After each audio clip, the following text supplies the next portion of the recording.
السلام علیکم۔ Asia 41 news کے ساتھ میں ہوں آپ کی میزبان امنا عباس۔ خبر شامل کرتے ہیں شور کوٹ سے۔ ہمارے بیورو چیف رانا محمد شبیر کے مطابق محکمہ ایریگیشن کے عملہ کی غفلت کے باعث کسان سراپا احتجاج۔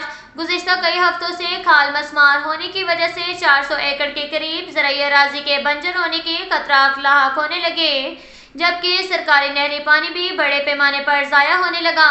کسانوں کا ارباب اختیار سے نوٹس لینے کا مطالبہ۔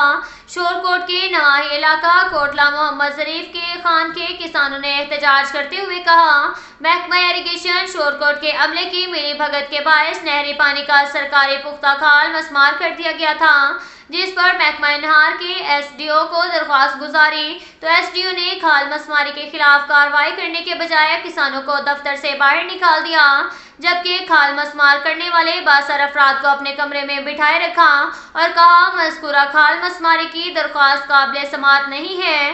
کسانوں کا کہنا ہے کہ محکمہ ایریگیشن کا عملہ بااثر افراد کے خلاف کارروائی سے گریزاں ہے، جبکہ بااثر افراد نے سرکاری منظور شدہ پختہ کھال پر ناجائز تجاوزات بھی قائم کر رکھے ہیں، جس کے خلاف کارروائی کے بجائے محکمہ ایریگیشن کا عملہ 180 گھنٹوں پر مشتمل 400 ایکڑ کے قریب کسانوں کے حقوق کو سلب کرنے میں مصروف ہے۔